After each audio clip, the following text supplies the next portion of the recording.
Hey, what is up guys? This is FNH here, and today I'm going to show you guys how you guys can get a New York City handgun license. Alright, if you guys haven't watched my other video on how to get a hunting, or I should say how to get a shotgun rifle license or permit, make sure to watch that video. I'll leave it in the link below.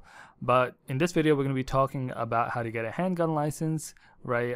Especially since it's really difficult in New York City. All right, it is more difficult to get than the shotgun and rifle license. So if you have gotten that, this one will be probably it'll probably take a little longer, and it definitely will be more expensive.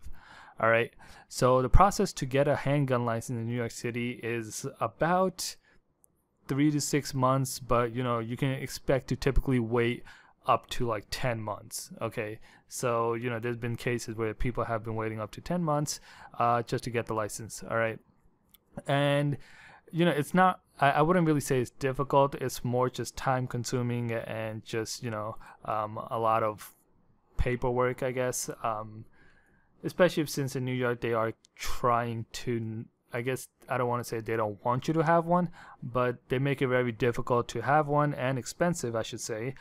So most people are just deterred from it in the first place.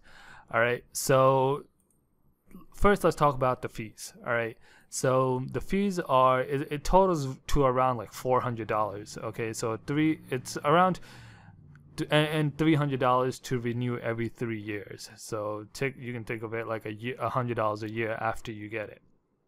All right, and so it totals around to $400 because that does include fingerprint fees, right? And if you have the shotgun and rifle license, those, you would still need to get fingerprinted again. Okay, since mainly because those are two different departments. Not really sure why. For the handgun license, you will need to go to, I think, one Park Plaza in the city. And for the shotgun and rifle license, you have to go somewhere in Queens. Okay, I think Queens City Hall. All right, so yeah, those are two completely different, I guess, ways to get it, or I guess two different departments that issue the license. All right, so these are the requirements you will need for your handgun license, or I guess the paperwork. You'll need photographs, birth certificate, proof of citizenship, if you have been discharged from the military, right? Proof of residence. You also probably need, if you are doing it under a business, you'll need proof of ownership of the business, right? And you got to you got to let them get your information about whether you've been arrested, or any summons, or basically all your information they will have access to. You have to let them have access to it so they can, I don't know, I guess, review it and see whether you are a fit to get it or not. All right, so the different types of handgun license permit. All right, so I'm in the application. Let me just show you guys. So are you renewing? No. So you can see over here, so rifle, shotgun is over here. There's a special carry, there's a limited carry, there's a premise residence, premise business. So these are different types. So special carry permit is very difficult to get, right? You probably won't get it unless you show a reason as to why you need it. Okay, and you can't just show, oh, I need it for protection or whatever. You have to be, I guess, someone whose life could be in danger for one reason or another. Those are the only, like, for example, a celebrity or someone who's really rich or something like that. All right, aside from that, you probably will not get this. All right, next one is the premise residence. This one is probably the one you will want to go with, but this one you can only keep it in the house, right? Just for protection, or once you get issued the license, you can ask for, I believe, I'm not 100% sure what it's called, but a card which allows you to take it to hunting as well. All right, so it can be used for hunting as well as for on premises. All right, so those are the main things.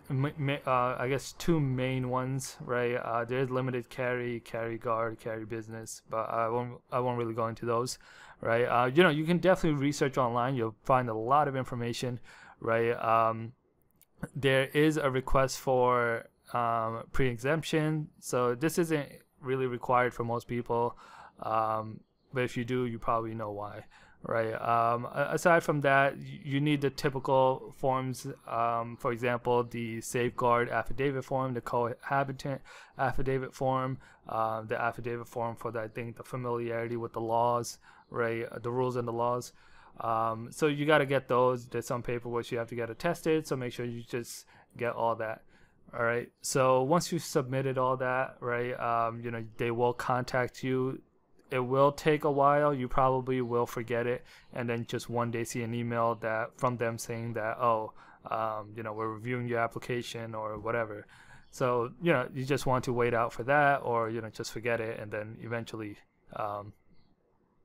you'll hear it from them, right?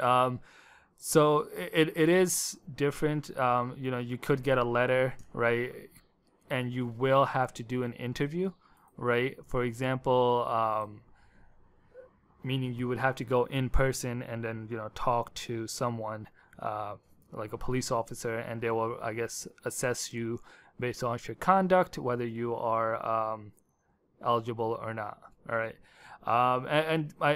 They probably won't email you. They'll most likely probably send you a mail in the house, right, with a form saying something, right? For example, I'll show you what one form looks like. Let me just pull it up on the side over here, because there's different types of forms, right? And they normally do just send you the interview letter. It's just a form notifying you that the date of your interview.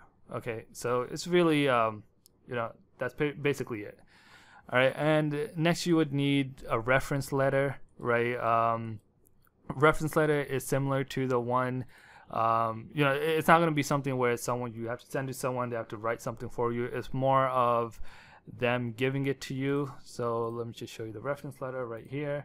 So here, and then you have to get it notarized, right? Just fill it out. That's pretty simple. So it's not really much work for the person signing it, right?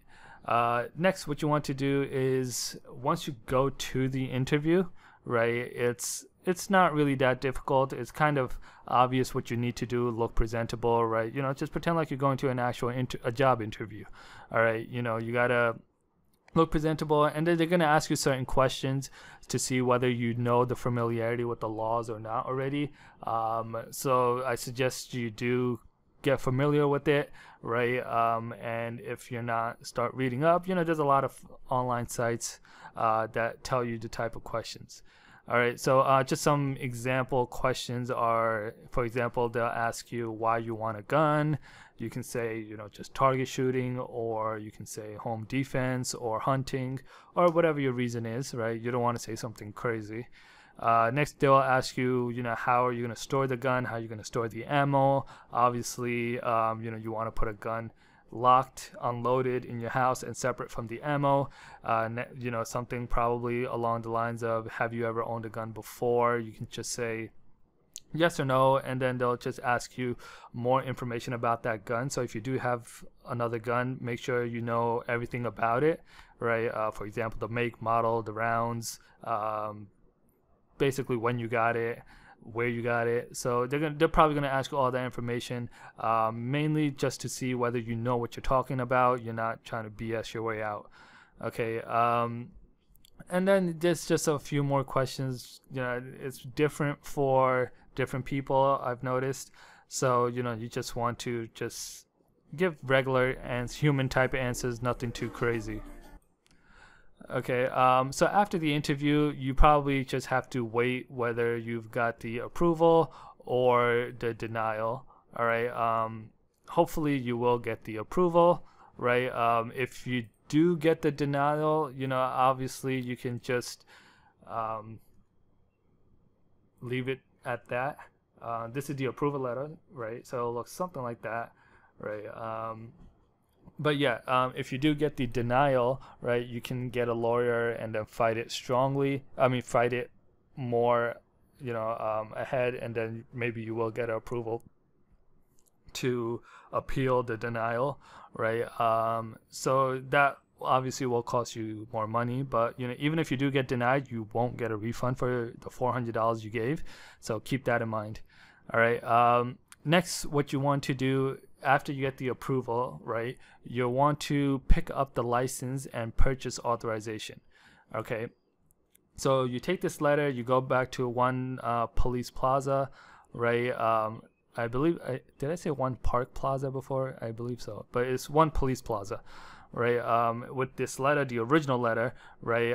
Whatever their timing is, they'll give you a photo, they'll photograph you and then give you the license along with one purchase authorization, right? So that purchase authorization is basically saying that you have 30 days to purchase a handgun, right, from someone who's authorized to sell it, obviously, right? And if you don't purchase in 30 days, then I think you lose the license, or you have to do the whole process again. But that license, it's only good for that pistol, okay? So for example, if you want to get another gun, I don't think you can get it under that same license. You will have to do another, you won't have to submit the whole process again, but there is it's like every 90 days you can buy a handgun, right? And you'll need to fill out another purchase authorization request and submit it to the NYPD so they can provide you with another purchase authorization. Okay, so that part kind of gets confusing, right? So it's like you have the license, but you need a purchase authorization to buy a handgun for every handgun. So you buy one, you use up your purchase authorization. If you want to buy another one after 90 days, you have to request from them another purchase authorization to buy another one. All right, so it's like that, okay? And then you can buy, obviously, it doesn't have to be from New York. You just have to buy from someone with the FFL in New York, right? So it's basically that. After you buy it, you have to get the gun inspected, which is very different from the rifle and shotgun. The rifle and shotgun, you just buy it and then you mail out the form. You really don't ever have to go again after the first time, after you get your license, right? You just mail it out, they approve it, mail you back one of the slips you keep with the gun. But for the pistol or handgun license, you have to get the gun inspected. Okay, so you have to bring in the gun and bring in the receipt of where you bought it, right? The purchase authorization and the gun. Okay, so you have to bring the gun with you, unloaded. It has to be locked in a trigger lock, right? No magazines or no ammo on you, right? And you have to bring it to one police plaza, right? During their times. Right, and then you can, you let them, you bring it, they inspect it, and then, whatever, they approve it or whatever. You have to make sure.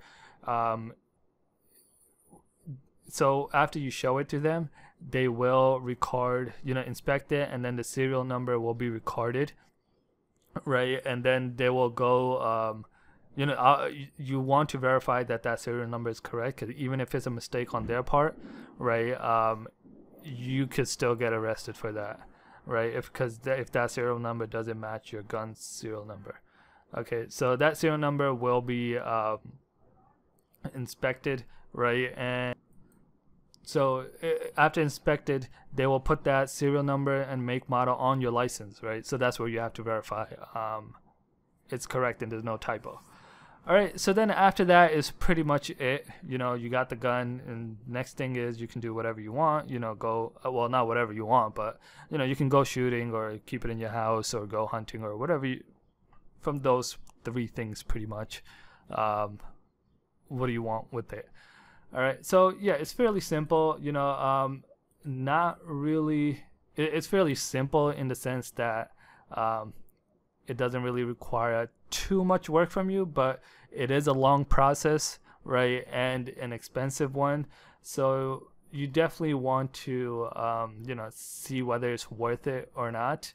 Always be ready for a denial, right? Because if you do get denied, it's really more of a hassle, right? You kind of probably have to get a lawyer, appeal it. That would just add more time and then more money, and then just more headache. All right, but then again, you got to see if that's worth it over losing the $400 you put initially. All right, so yeah, that's basically it. You know, pretty straightforward kind of. If you have any question or comments, please leave it down and below. If you want to know how to get a shotgun and rifle license, check out that video. I'll leave it in the description below. If you like the video, make sure to give it a thumbs up. Don't forget to subscribe and hit that notification bell. Other than that, FNH out. Peace.